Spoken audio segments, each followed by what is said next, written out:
Hello and welcome to this audiobook presentation of The Future of Fitness, a beginner's guide to the changing world of fitness technology. Copyright and disclaimer information is available in the ebook version for your review. This content is laid out as follows. We'll start with an introduction, followed by 8 chapters, and then a conclusion. So with that, let's jump right into the introduction of The Future of Fitness. Introduction. Why are we in need of fitness? Firstly, welcome to our beginner's guide on the future of fitness and wearable technology.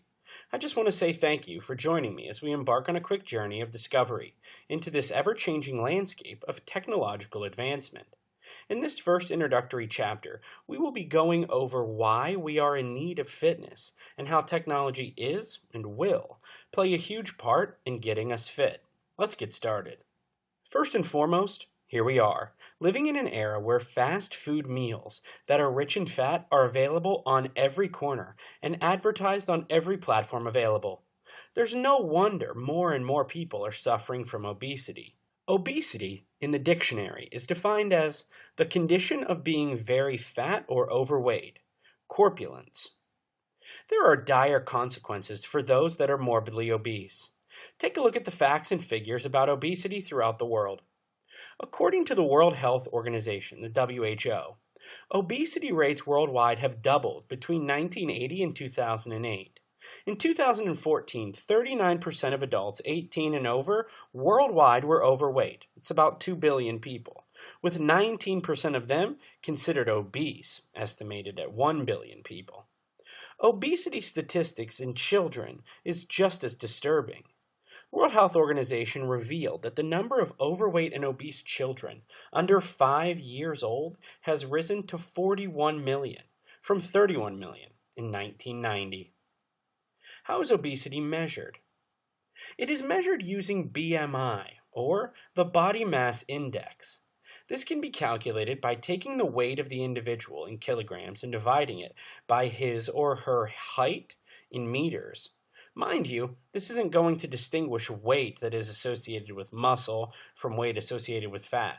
Therefore, with those thoughts in mind, the BMI provides an uncalculated measure of fatness.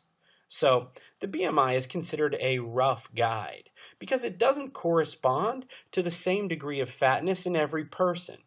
An individual that has a BMI that is larger than 25 is overweight.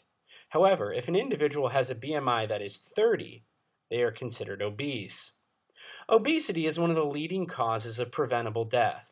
A clinically obese child or adult is at risk of high cholesterol, high blood pressure, heart disease, stroke, type 2 diabetes, joint problems, cancer, depression, and breathing difficulties. Probably the light beneath all these dreadful facts is that obesity can be reversed, especially with the help of fitness technology. Unlike those suffering from other diseases, an obese child or adult can fight obesity by prioritizing health and fitness before it becomes too late. If you or anyone you know is suffering from obesity, here are 5 main ways to reverse its effects. Number 1. Remove sugar, salt, and saturated fat. A high intake of salt, sugar, and saturated fat all contribute to obesity. The WHO has dropped its recommended fat, sugar, and salt intake to help reduce the global population's risk of diabetes and obesity. Number 2. Get enough sleep and control stress levels. Lack of sleep and chronic stress are the leading causes of insulin imbalance and weight gain.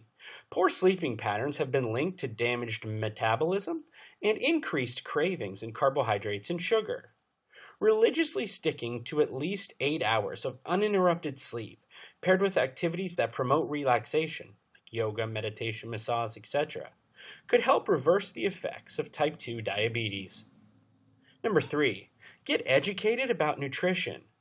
Food is the body's fuel that enables us to think and perform day-to-day tasks, but it is important to be mindful of food choices.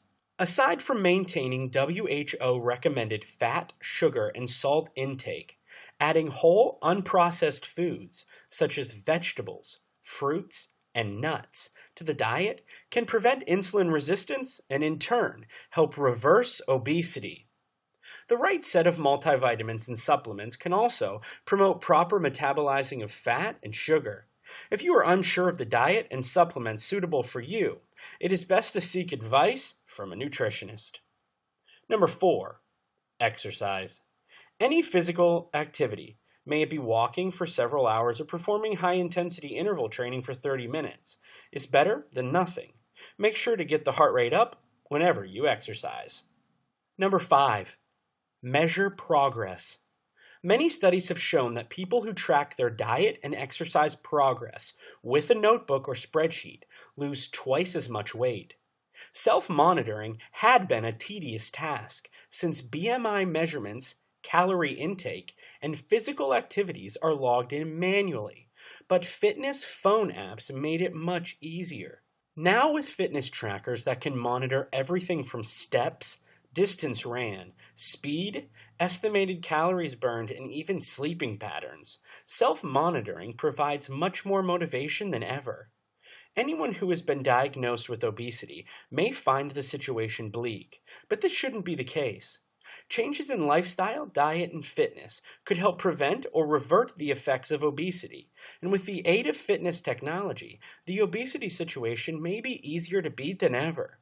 Well, that's a basic introduction into the current obesity situation in the world, and why we need fitness and health. Over the next few chapters, we will take a more in-depth look at what wearable tech is, how it can aid fitness, and how it affects you. Are you ready? Let's go.